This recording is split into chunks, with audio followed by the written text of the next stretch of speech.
राजस्थान के राज्य स्तरीय मेले हम लोगों ने देखा था कि राजस्थान का पशुधन और पशुधन का हमारा ये तीसरा पार्ट है। पशुधन के अंदर हमने पहला जो देखा था वो गाय देखी थी, दूसरे नंबर पर हमने देखा था जो भैंसें देखी थी और साथ ही साथ बकरियां और ऊँटों को भी देखा था। तो इन राजस्थान के पशुधन के ऊपर हमारा जो राजस्थान जो है वह इन पशुओं के ऊपर भी मेलों का आयोजन करता है।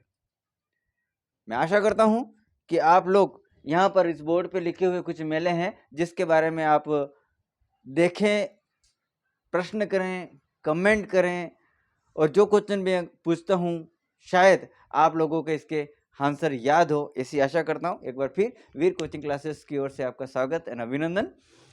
हम आते हैं राजस्थान के राज्य स्तरीय मेलों की ओर, क्योंकि हमारा जो राजस्थान है वह आर्थिक स्थिति से कमज़ोर है, क्योंकि मानसून यहाँ का है ना वो अनियमित है, जिसके कारण यहाँ के लोगों को रोजगार का जो साधन है वह या तो पशुधन है और छोटी मोटी कृषि है।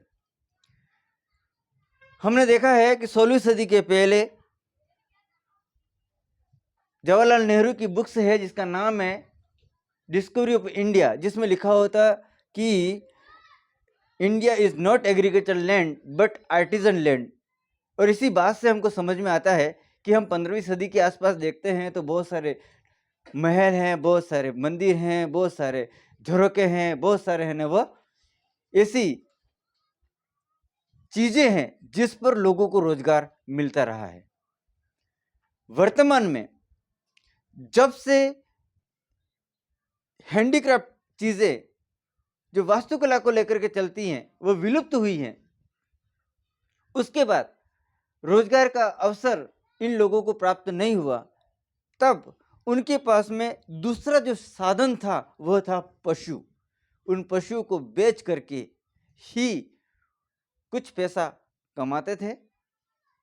उस समय में अगर हम उत्तरार्ध काल को देखें तो वहाँ पर भी इस तरह से लिखा हुआ है कि उस समय न पैसे का चलन था।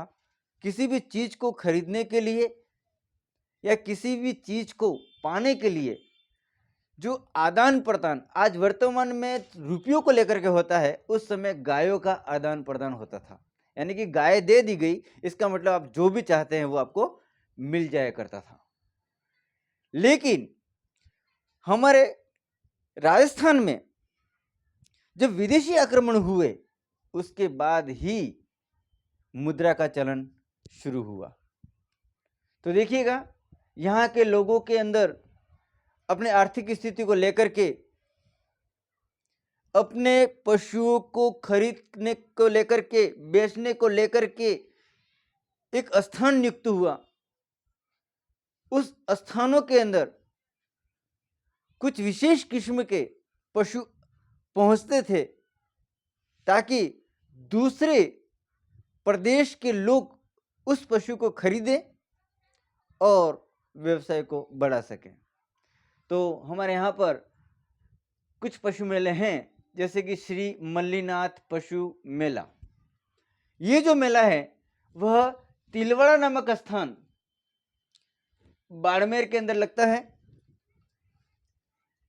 यहाँ पर मेले की जो तिथियां हैं वह हिंदी तिथियां भी लिखी हुई है, साथ ही साथ महीनों का भी यहाँ पर जिक्र किया गया है। और आप अच्छी तरह से जानते हैं कि हिंदी के जो महीने होते हैं उसमें तिथियों का निर्धारण जो किया जाता है वह दो पक्षों को देख करके किया जाता है। कोई बता सकता है क्या दो पक्ष कौन से होंगे? कृष्ण पक्ष और शुक्ल पक्ष। उसके आधार पर हिंदी के महीनों का निर्धारण किया जाता है। तो यहाँ पर चैत्र कृष्ण एकादशी यानी कि 11वां और चैत्र शुक्ल एकादशी यानी कि शुक्ल का 11वां यानी कि अप्रैल महीना यहाँ पर इंग्लिश को लेकर के देखें तो आया हुआ है। तो इस मल्लीनाथ पशु मेले के अंदर दो वेराइटी के सबसे ज्यादा पशु आते हैं, दो किस्में, थारपारकर और कॉकरेच। दो ऐसी नस्लें हैं जो इस मेले में सबसे ज्यादा आती है। बाकी ऊंट भी आते हैं, गधे भी आते हैं, दूसरे है ना वो पशु जो हैं वह भी आते हैं, लेकिन संख्या के आधार पर हमको थारपाकर और काकरेच ज्यादा दिखाई देते हैं। यहाँ पर ये जो लिखा हुआ है उसके अंदर आप देखिएगा, मेले का नाम हो सकता है आरपीसी के द्वारा, स्थान का नाम हो सकता है आरपीसी के द्वारा, हिंदी महीनों का नाम हो सकता है आरपीसी के द्वारा, या फिर कौन सी नस्ल की अधिकता है उस नस्ल को लेकर के भी क्वेश्चंस बना पड़ा हुआ है। तो देखिएगा, अब सेकंड नंबर का जो मेला है श्री तेजाजी पशु मेला, यह भी हमारे पर्वतसर के अंदर स्थान है। पर्वतसर हमारा नागौर के अंदर आता है। चैत्र शुक्ल से पूर्णिमा यानी कि अप्रैल महीने के अंदर यह आयोजित होता है और इसके अंदर नागौरी नस्ल की बैल और गाय आती हैं। मैं यहाँ पर सिर्फ अभी रीड कर रहा हूँ, आप लोग अपने मन के अंदर सोचते रहिए कि आगे क्या क्वेश्चंस बन करके उभरेगा, क्या क्वेश्चंस बन करके उभरेगा। आप सोचते रहिए, आपके सामने ये प्लेटफॉर्म खड़ा पड़ा हुआ है, श्री रामदेव पशु मेला। ये भी हमारा मानासर गांव नागौर के अंदर मार्गशीर्ष शुक्ल प्रतिपदा से पूर्णिमा यानी कि फरवरी महीने में। और यहाँ पर इस मेले के अंदर जो नस्ल आ रही है वह है हमारी नागौरी नस्ल, अधिकतर नागौरी नस्ल को लेकर आ रहा है। उसके बाद में हमारा श्री बलदेव पशु मेला, और ये जो पशु मेला है वह हमारे मेड़ता सिटी नागौर को लेकर के है। ये चैत्र शुक्ल से पूर्णिमा तक यानी कि अप्रैल महीने में इस पशु मेले का आयोजन होता है, और इस पशु मेले में भी नागौरी नस्ल की जो जितने भी पशु हैं वो इस नस्ल की अधिकता को लेकर के चल रहे हैं। अब आता है हमारा गोमती सागर पशु मेला, और ये जो गोमती सागर पशु मेला है वो झालर पाटन के अंदर है। आप बता सकते हैं झालर पाटन कौन से जिले में है? झालावाड़ में। और यहाँ पर वैशाख शुक्ल 13वीं से ज्येष्ठ बदी पंचमी तक यानी कि मई महीना। और ये भी हमारे है ना वो मालवी नस्ल की सबसे ज्यादा संख्या में पशु आते हैं। अब आता है हमारा श्री चंद्रभागा पशु मेला, यह भी हमारे झालर पाटन के अंदर ही स्थापित है, झालावाड़ में है। कार्तिक शुक्ल से एकादशी से मार्गशीर्ष कृष्ण पंचमी तक चलता है, और यहाँ पर भी मालवी नस्ल का सबसे ज्यादा अधिकता लेकर चल रही है। उसके बाद है हमारा गोगामेड़ी, गोगामेड़ी जो है वह हमारे हनुमानगढ़ में है,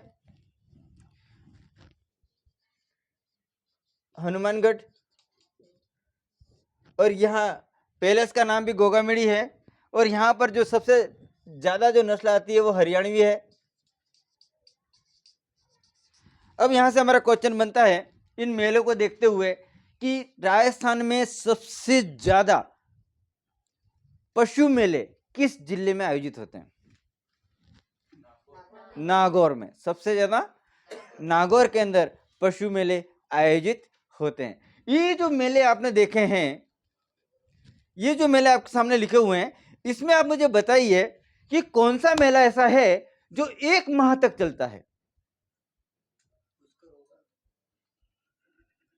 इन मेलों के अंदर कौन सा ऐसा मेला है जो 1 माह तक चलता है?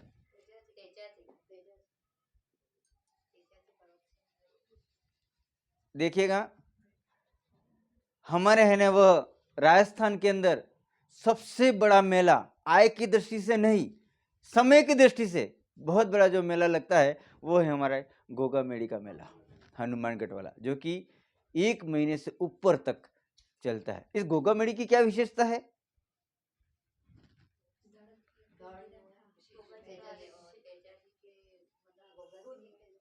हम्म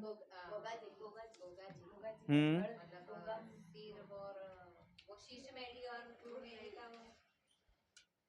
देखिएगा, ये जो गोगामेड़ी का जो पशु मेला यहाँ पे लग रहा है, तो गोगामेड़ी की विशेषता क्या है? वहां के एक मंदिर को लेकर के है।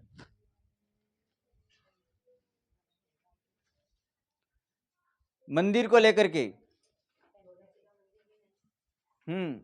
गोगामेड़ी में एक मंदिर है, और इससे लेकर के हमारा आरपीसी क्वेश्चन बनाता ही रहता है बार बार।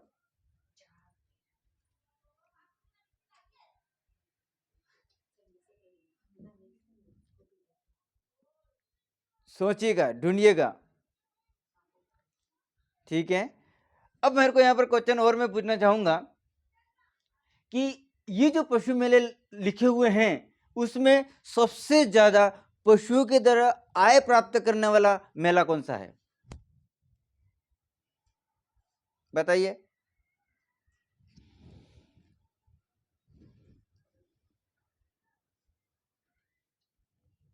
इसमें कौन सा ऐसा मेला है जिसके द्वारा आय सर्वाधिक होती है?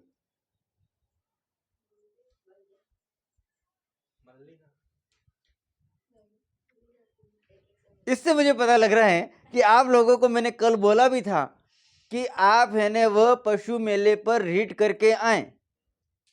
देखेगा, आप अगर थोड़ा सा भी है ना वो प्रमोट जैसी बात कर देते तो क्या कि मैं एकदम धुन के अंदर पहुंच जाता।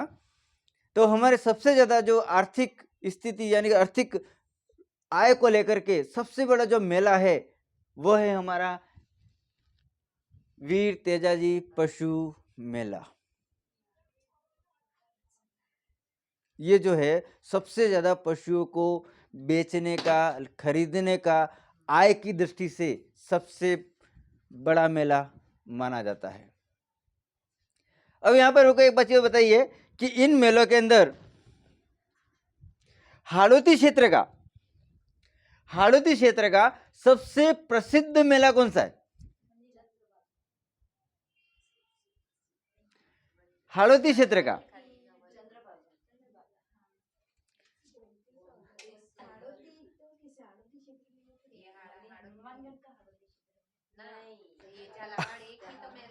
हाड़ौती क्षेत्र जो है वो हमारे झालावाड़ को बोला जाता है। और इसके अंदर जो सबसे प्रसिद्ध जो मेला है वो है हमारा चंद्रभागा पशु मेला। चंद्रभागा पशु मेला ये है ना वो हमारा हाड़ौती क्षेत्र का सबसे प्रसिद्ध मेला है। अब यहाँ पर मेरे को ये बताइए कि इन मेलों में से कौन सा ऐसा मेला है जिसके अंदर कम आय प्राप्त होती है लेकिन सामाजिक रीति रिवाज का आदान प्रदान सबसे ज्यादा होता है? इन मेलों में से मुझे बताइए कि वो कौन सा मेला है जिसमें आय तो कम होती है लेकिन सामाजिक रीति रिवाजों का आदान प्रदान होता है। इसमें हमारा जो मेला आएगा वो है हमारा मल्लीनाथ पशु मेला बाड़मेर। और ये बाड़मेर क्यों प्रसिद्ध है? क्या कारण है यहाँ पर कि सामाजिक आदान प्रदान रीति रिवाजों का होता है? What is reason?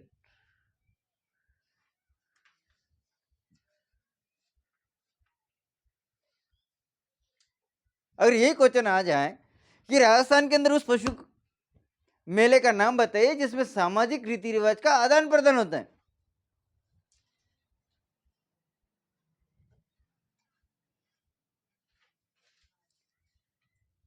हमारे है ना वह बाड़मेर जो है और उसके आगे जो पैलेस का नाम लिखा हुआ है तिलवाड़ा। तिलवाड़ा क्यों प्रसिद्ध है चलिए बता दीजिए।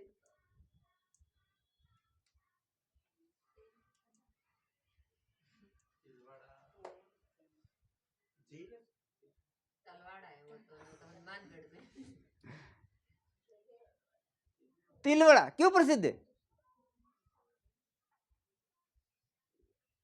अगर आप लोगों ने तैयारी की हो तो ऐसे वालों को खास करके पता होगा या ज्योग्राफी वालों को भी पता हो सकता है। तिलवाड़ा जो है वह हमारे बाड़मेर के अंदर सभ्यता है। तिलवाड़ा की सभ्यता। और यहाँ पे सभ्यता होने के कारण यहाँ पर बेहतरीन लघु चित्र का निर्माण हुआ है। राजस्थान के इतिहास को लेकर के मुनियों के द्वारा यहाँ पर ग्रंथों की स्थापना हुई है। यहाँ पर इसी तिलवाड़ा के अंदर सभ्यता विकसित होने की वजह से एक रीति रिवाज के आदान प्रदान का विशेष केंद्र रहा है। तो और ये तेज तिलवाड़ा है, यहाँ पर एक वृक्ष भी मिलता है और वो भी बहुत बड़ा फेमस है।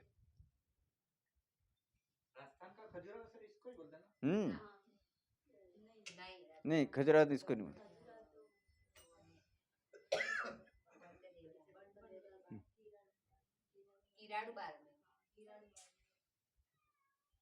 देखिएगा हमारे ये जो मल्लीनाथ का जो पशु मेला है जिसके अंदर हमने तिलवाड़ा के अंदर कोई कोई ऐसा वृक्षों की संख्या ज्यादा है कोई?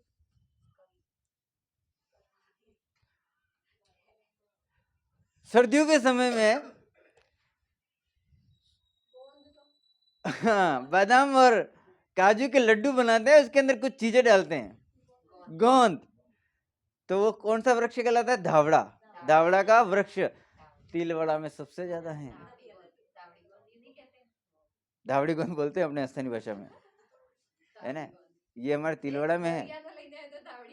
हाँ, ये भी हमारे यहाँ पे देखो, किसी भी चीज को जब हम पढ़े हैं, किसी भी चीज को जब हम देखें तो उसके आसपास की कुछ विशेषताओं को देख लेना चाहिए, विशेषताओं को देख लेना चाहिए, ताकि हमारा जो आगे का जो यूनिट आएगा तो उसके अंदर अगर वो चीज आ रही है तो हमको और अच्छी तरह से समझ में आ जाए। तो हमारे सामने ये कुछ मेले हैं, जैसे मल्लीनाथ का पशु मेला, तेजा जी का पशु मेला, रामदेव पशु मेला, बलदेव पशु मेला, गोमती सागर पशु मेला, चंद्रभागा पशु मेला और गोगामड़ी का पशु मेला। तो इन मेलों की जो विशेषता है, उन विशेषताओं को अगर हम देखें तो यहाँ पे थारपारकर और काकरेज है, फिर नागौरी है, फिर नागौरी है, फिर नागौरी है, फिर मालवी है, फिर मालवी है, फिर हरियाणवी है। तो हमने ना गायों की नस्लों के बारे में पढ़ा था, और गायों की नस्लों के अंदर हमने पूछा भी था आपसे क्वेश्चन, और आपको एक टाइम और दिया था कि सही क्रम क्या है दूध देने वाली गायों का, गायों को लेकर के।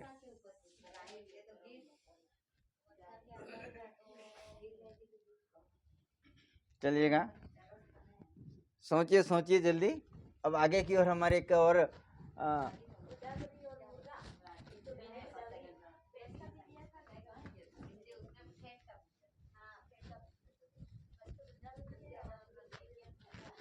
नेक्स्ट है हमारे यहाँ पर पुष्कर मेला, पुष्कर पशु मेला। ये पुष्कर के अंदर आयोजित होता है, जिला है अजमेर,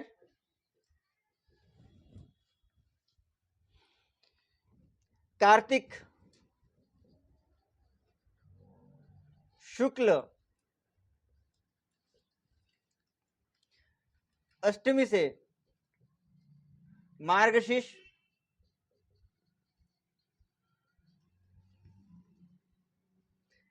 द्वितीय तक,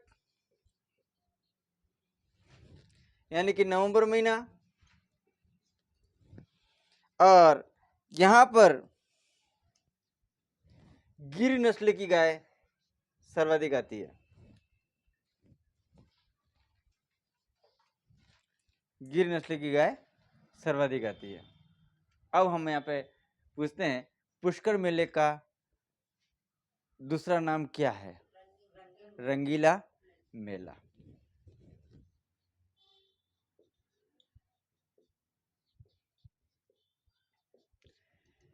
इसे रंगीला मेला क्यों कहते हैं?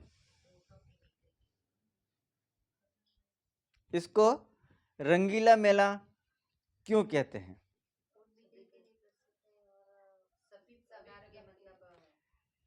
इसे हम रंगीला मेला इसलिए कहते हैं क्योंकि सबसे ज्यादा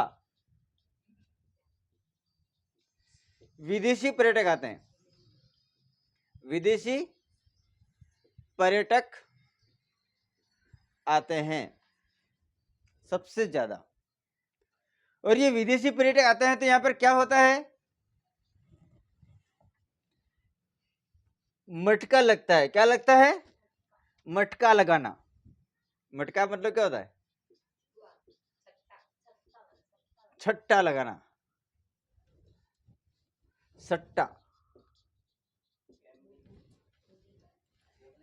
ठीक है, अब देखिएगा इस रंगीले मेले की कितनी बड़ी विशेषता हो गई।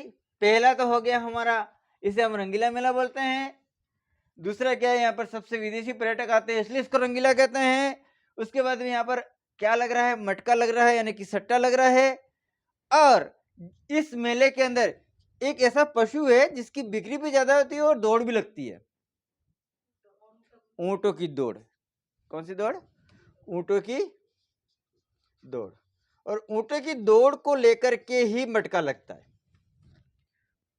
ऊंटों की दौड़ को लेकर के ही मटका लगता है। अब मुझे ये बताइए कि इस मेले का उद्घाटन कौन करता है?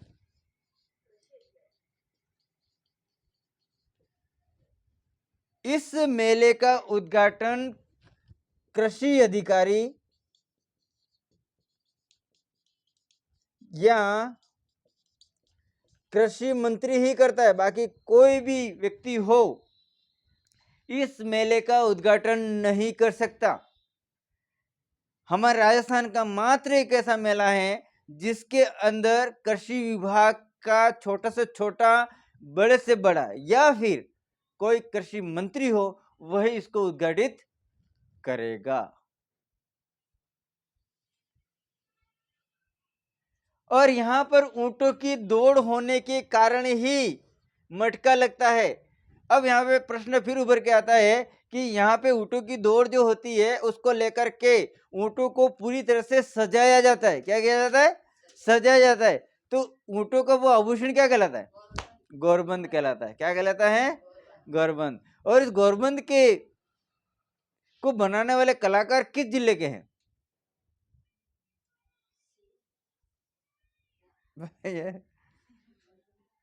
गौरबंद को लेकर के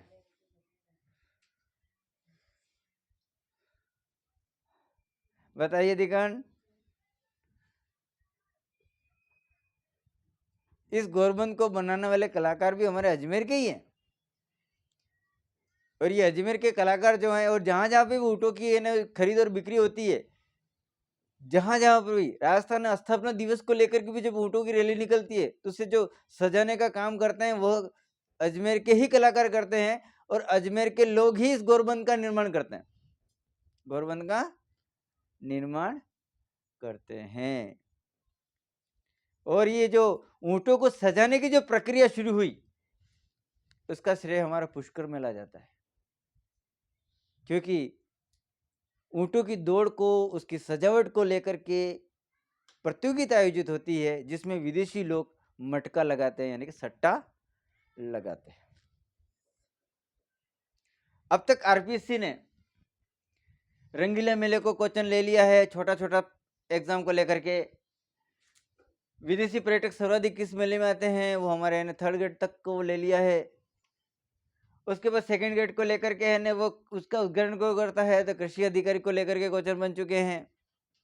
उसके बाद हमारे ये पुष्कर मेले में सबसे ज्यादा गिर नस्ल की गाय क्यों आती है उसको लेकर के भी क्वेश्चन बन चुका है। और गिर गाय हमारे अजमेर में सर्वाधिक होने का पीछे का कारण यह है कि यहाँ पर रामसर पॉइंट पर हमारे स्विट्जरलैंड की कंपनी के द्वारा चारा उत्पादन और विदेशी नस्ल के साथ नई वैरायटी को तैयार करने का कार्य वाली परियोजना चल रही है, जिसकी वजह से गिर गाय यहाँ पर सर्वाधिक हैं। तो आगे का हम देखते हैं जसवंत सिंह का मेला।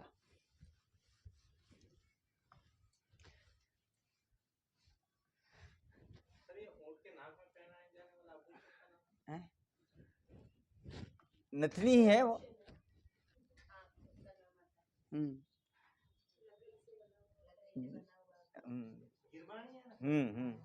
जसवंत नथनी बोलते हैं इसको अधिकतर। तो स्थानीय भाषा में गिरवा पशु,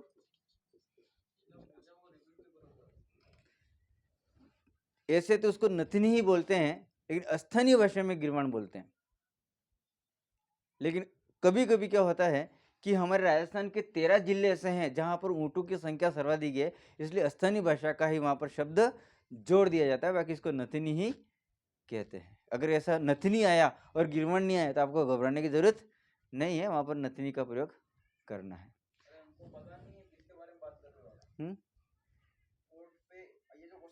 हाँ, ऊँट के ऊंट की नाक को लगा। ठीक है, अब आता है हमारा जसवंत मेला, और ये भी हमारे हरियाणवी नस्ल का सबसे ज्यादा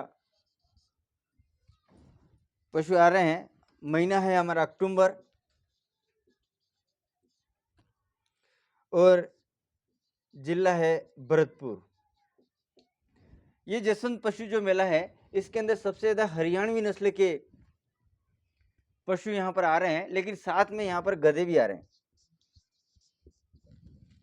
साथ में यहाँ पर गधे भी आ रहे हैं।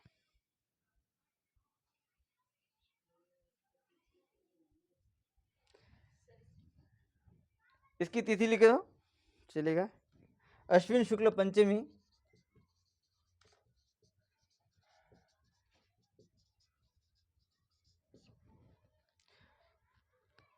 से चतुर्दशी तक आगे का हमारा जो मेला है वो है हमारा महाशिवरात्रि।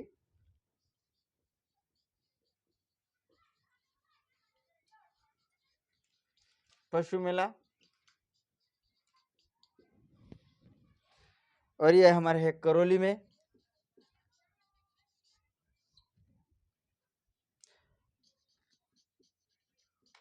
फाल्गुन कृष्ण 13 से प्रारंभ, और यह है मार्च महीना, और यहाँ पर भी हरियाणवी आती है।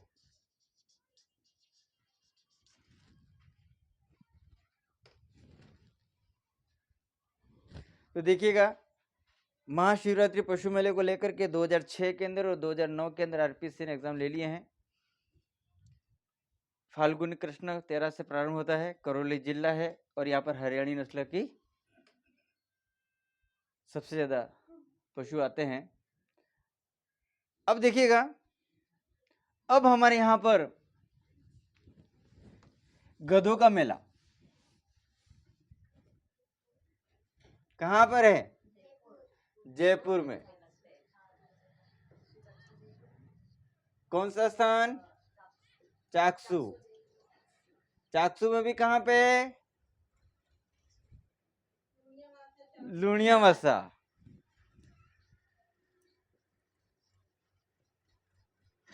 यानी कि जयपुर जिला, तहसील चाकसू, स्थान लुणिया वसा, और लुणिया वसा में किसका मंदिर?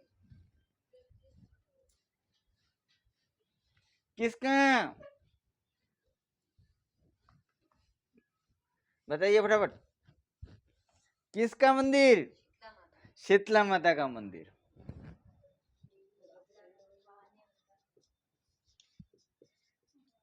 शीतला माता के मंदिर की क्या विशेषता?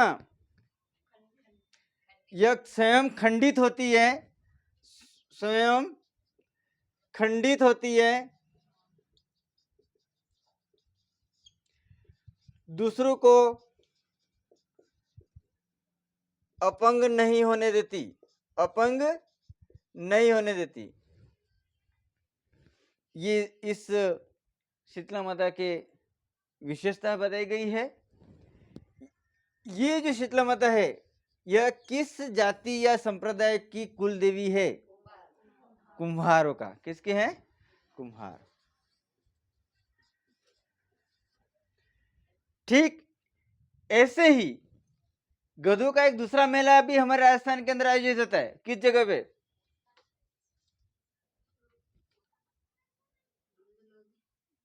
बारा के अंदर। कहां पर? बारा में। यानी कि हमारे राजस्थान के अंदर, हमारा राजस्थान जो है वो गधे के मेले को लेकर विश्व लेवल पर अपना अस्तित्व रखता है। बाकी कहीं पर भी गधों का मेला नहीं लगता है। अब गधे का नाम लेते हैं, हम बड़े हंसने लग जाते हैं। आपको मालूम है गधे 2-2 करोड़ के? गधों की कीमत भी 2-2 करोड़ की है।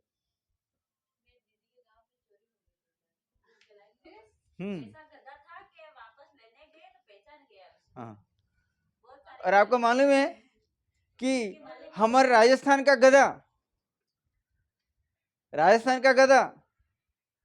और कश्मीर का गधा, इन दोनों की क्रॉस ब्रीडिंग करके खच्चर निर्माण हुआ है। खच्चर का न तो वो घोड़े की तरह है और न ही वह गधे की तरह है। और खच्चर की विशेषता क्या होती है? सबसे विकट या संकट ग्रस्त रास्ते पर ये वजन को लेकर आसानी से चलता है, आसानी से चलता है। तो ये जो हमारे राजस्थान के अंदर ही गधों का मेला आयोजित होता है, और इस गधे के मेले को लेकर, इस गधे को लेकर के एक बेस्ट गधा किस जिले का है?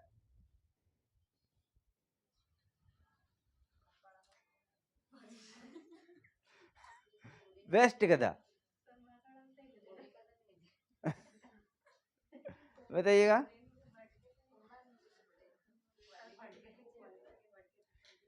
हमारे बीकानेर के अंदर बेस्ट वैरायटी के गधे हैं और उसकी कीमत 1-1 करोड़ 2-2 करोड़ रुपया है।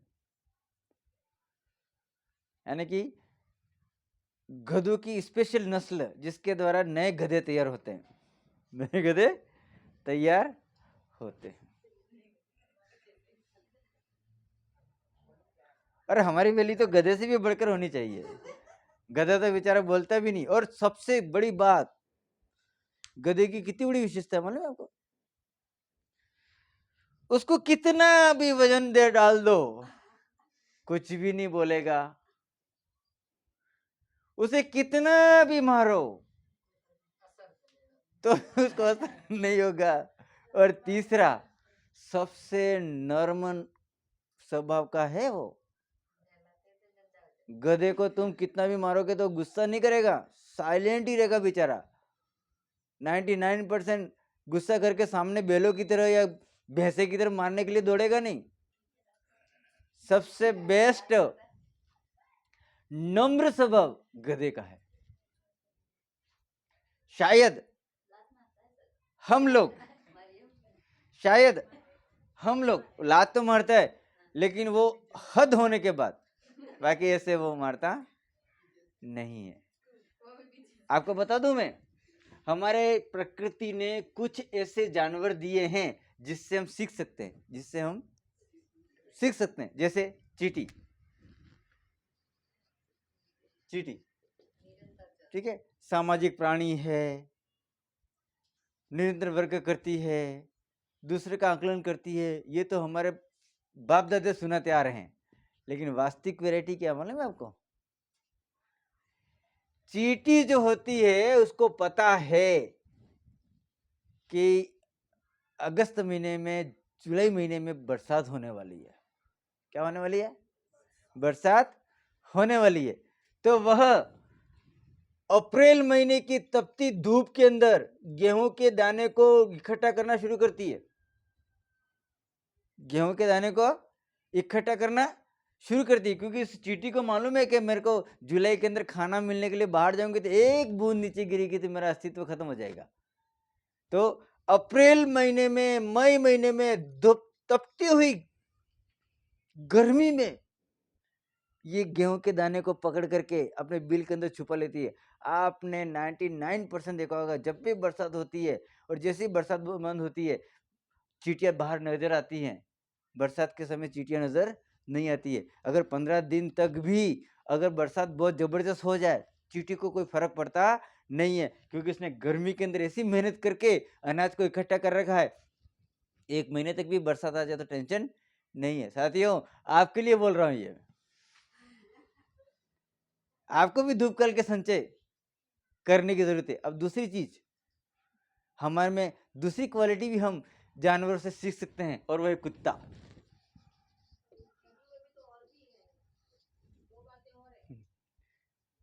कुत्ता, आप मालूम है कुत्ते की क्या वैरायटी होती है? क्या गुण होता है कुत्ते का? वफादार भी है आपकी तरह पढ़ने में, लेकिन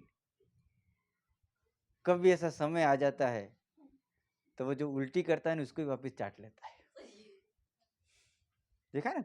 कुत्ते उल्टी करते हैं ना वापस चाटते हैं, तो क्या हमारी मनोस्थिति कुत्ते की तरह तो नहीं है कि हमने एक बार कमेंट कर दिया कि हम है ना वो आज से रात की 2 बजे पढ़ना शुरू करेंगे और रात को नहीं उठे, तो क्या हुआ? उल्टी तो कर दी लेकिन वापस चाट रहे हो। वो तो हमने नहीं देखा है, लेकिन प्रैक्टिकल हम कुत्ते को देखते हैं। बहुत से लोग होते हैं, क्या कहते हैं, आज के बाद मैं विमल तम्बाकू नहीं खाऊंगा। 4 दिन 5 दिन के बाद में फिर विमल खा रहा था, क्या कर रहा है? थूक करके वापस चाट रहा है, उल्टी कर रहा है वापस चाट रहा है। क्या ऐसी लाइफ तो नहीं है? अब तीसरी चीज मैं आपको फिर बताता हूँ, और वो है हमारी छिपकली।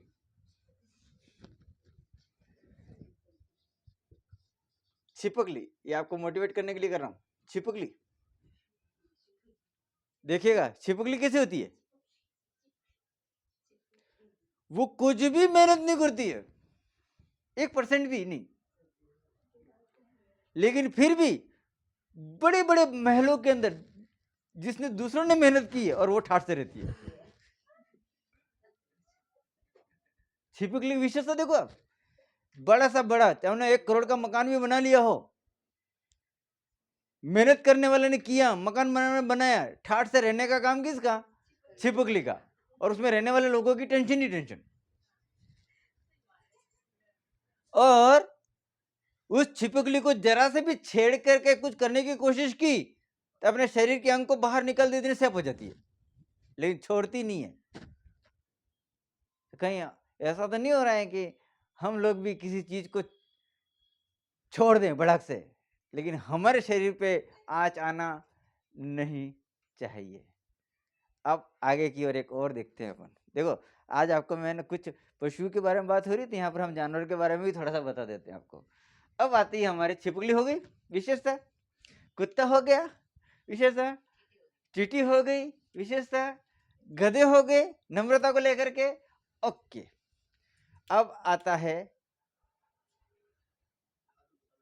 ये, चलिएगा तो आगे की ओर हम 2 और ऐसी चीजें हैं जिसके बारे में हम देखेंगे, और आपको ये महसूस होगा कि वास्तव में क्या हम उन पशुओं की गुणों को लेकर के भी हैं या नहीं, हैं या नहीं, क्या हम उन पशुओं की गुणों को भी एक्सेप्ट कर पा रहे हैं या नहीं। आप सोचिएगा, मंथन कीजिएगा, क्योंकि आपका कैरियर, आपका समय, आपका टाइम है।